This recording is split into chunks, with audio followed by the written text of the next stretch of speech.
নমস্কার, আমি রীতা কিউট বয় রাজদীপ চ্যানেলে তোমাদের অনেক অনেক স্বাগত জানাই।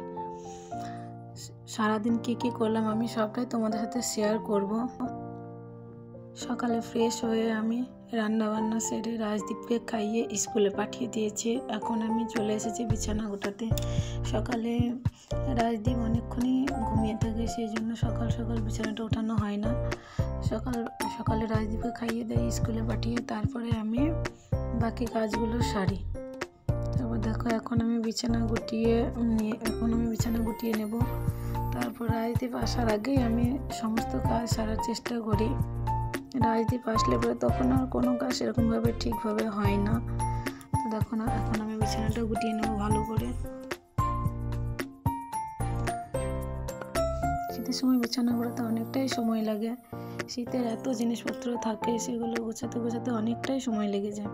তারপর দেখো বেডটা আমি ভালো করে ঝাড়ু দিয়ে ঝেড়ে নিলাম। ঝাড়ু দিয়ে ঝাড়লে পরে সবটা ভালোভাবে সমান হয়ে থাকে। তারপর দেখো আমি ঝাড়ু দিচ্ছি। সকালে একবার ঝাড়ু দেওয়া হয়ে গেছে, কিন্তু সকালে ঝাড়ু দেওয়ার পরেও আবার রান্না বান্না করে সকালের সমস্ত কাজ সেরে দেখো আরেকবার ঝাড়ু দিয়ে নিলাম। ঝাড়ু দেওয়া হয়ে গেছে, এখন আমি খেয়ে নেব। সকলের খাওয়া হয়ে গেছে, এবার আমি সমস্ত সকালের কাজ সেরে নিজে খেয়ে নিলাম। তারপর রান্নাঘরে অনেকগুলোই বাসন পড়েছিল। সকালের রান্না করার পর অনেকগুলোই বাসন হয়ে যায়, সেগুলো আমি ভালো করে ধুয়ে নেব। ধুয়ে নেওয়ার পর আমি দুপুরে কি রান্না করব তার জোগাড় করে নেব। দেখো আমি ফটাফট বাসনগুলো ধুয়ে নিয়ে তারপরে আমি রাজদীপকে স্কুল থেকে আনতে যাব। ওর স্কুলের ছুটি হয়ে যাওয়ার সময় হয়ে গেল। দেখো আমি সেরকমভাবে গুছিয়ে কথা বলতে পারি না, তবে আমার ভিডিওটা কেমন হচ্ছে তোমরা অবশ্যই কমেন্টস করো।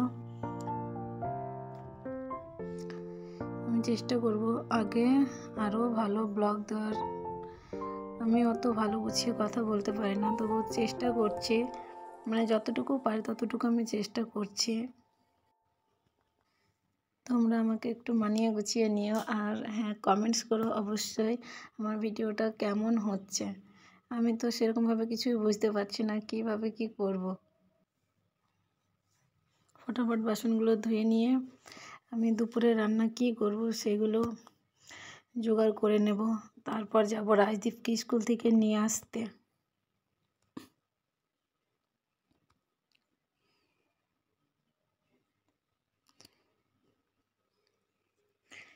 ব্লগ দেবো অনেক দিন থেকেই ভাবি, কিন্তু আমি সেরকমভাবে কিছুই বুঝতে পারি না কি বলবো কি করব। আমি গুছিয়ে কথা বলতেও পারি না। তো তোমরা একটু আমার ব্লগটাকে দেখো আর মানিয়ে গুছিয়ে নিয়ে আর কমেন্টস করো কেমন হলো।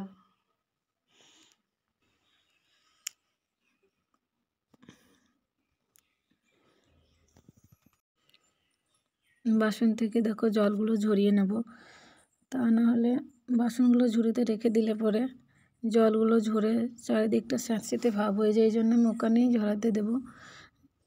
তারপর পরে শুকিয়ে গেলে তখন আমি গুছিয়ে ঝুড়িতে রেখে দেবো।